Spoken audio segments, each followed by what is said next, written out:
Welcome to Great Talk and Entertainment. I'm your host, KJ, and this is the podcast where we review movies, TV shows from all your favorite superheroes, including Marvel Comics, DC Comics, and much more.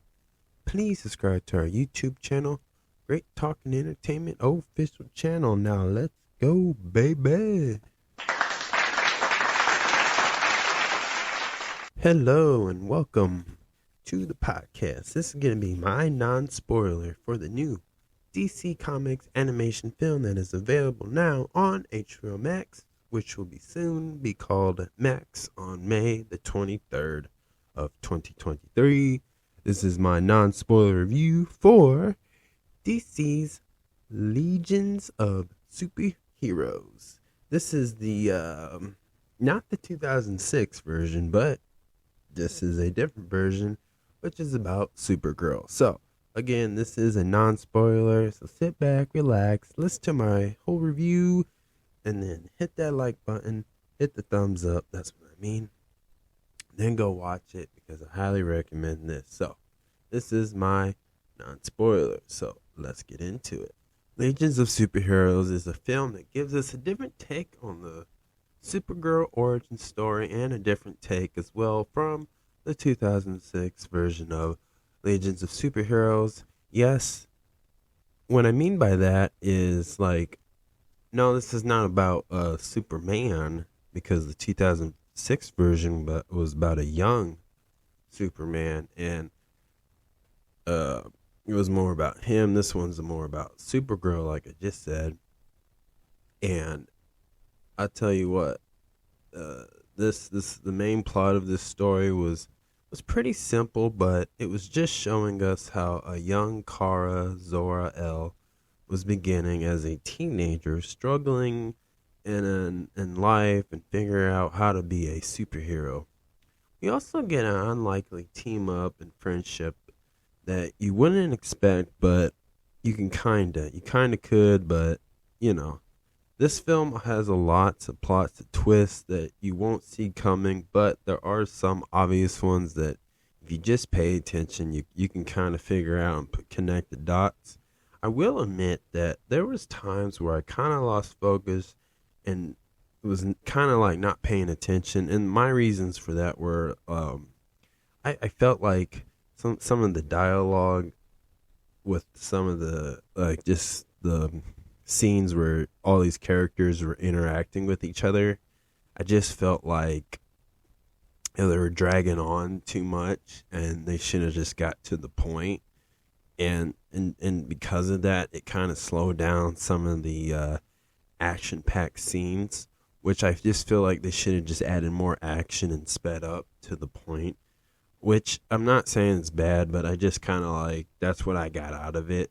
So, and then it didn't do that throughout the whole movie. I just want to make that very clear. It did not. But it just, when you get into the, it's like an hour and something. So when you get to like halfway through the film, where you're like, if you pause it and then like that bar or dot on your screen, and if it's like halfway, then that's where it kind of like drags on, because I get that they're trying to explain about how certain things work and how to justify some of their explanations of why this and this is happening within this film. It just, this stuff like that. But the ending was not the best, but it didn't make sense if you just look at it as a whole, as the plot of the story.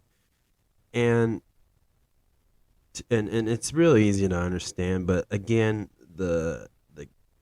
it just makes sense. It just, the ending scene makes sense, and that was the only way it should have ended. So I'm not mad at it. I'm not saying it's a bad ending, but it's not the best. I think that the ending should have been more superhero-like. I'll just put it as that.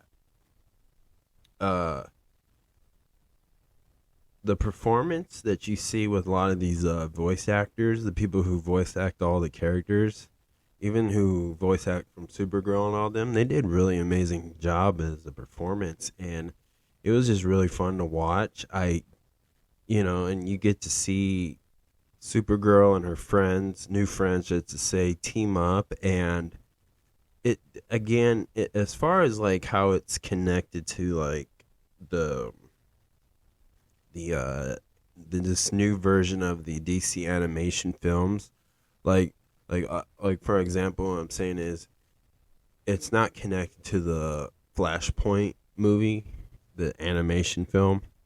This one's kind of like I think they call it the Tomorrowverse or whatever. I think that's how it is, but um, I don't think it's like if you go by the graphics of it, of how they with the animation graphics, it's not like the Batman and Superman Son. I think that's the name of the film, which I highly recommend according to to HBO Max, soon to be Max. It's their first CGI DC animation film. That's what they said on it. You'll see if you go in the DC section. But if it is connected, then I guess it doesn't matter how the graphics are. I mean, it's all animated and whatever, whether it's digital or just drawn out on pencil, or whatever. But it definitely has the same graphics as the DC Justice League. Sorry, it's Justice League Society, which was kind of like that was like the one that started this year of how whatever DC animation film is going to be connected in the continuity of that. So I'm guessing Legions of Superhero is connected to that more than the Superman Batman Son. Their kids team up together instead of that one, because again, that is a full like CGI, like computerized film. So I'm guessing. So I'm not really sure, and I looked up, I searched around, but I didn't see it. But as far as this, it does focus on Supergirl, so it does feel like a standalone animation film.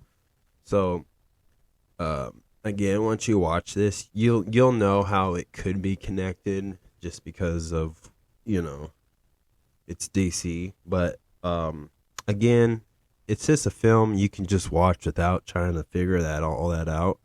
But it's a really great film. I definitely recommend watching this. Like, you should. Like, if you are a fan of superhero films and all that, like this, you should watch this.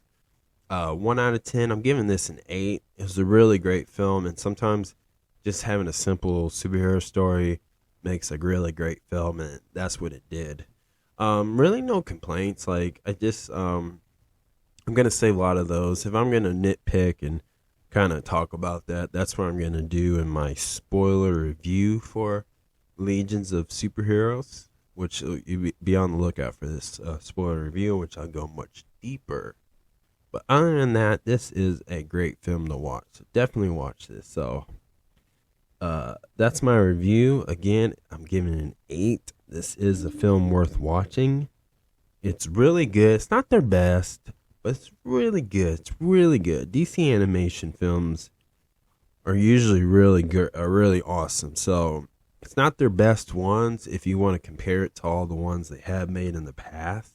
But this is still good. It's still good, and it's still rewatchable. So definitely check this out, guys. So that's my review. Thank you so much for listening. Please subscribe to my YouTube channel, Great Talking Entertainment official channel. Subscribe. Hit that notification button so you can always be updated with all my latest content. So thank you and peace.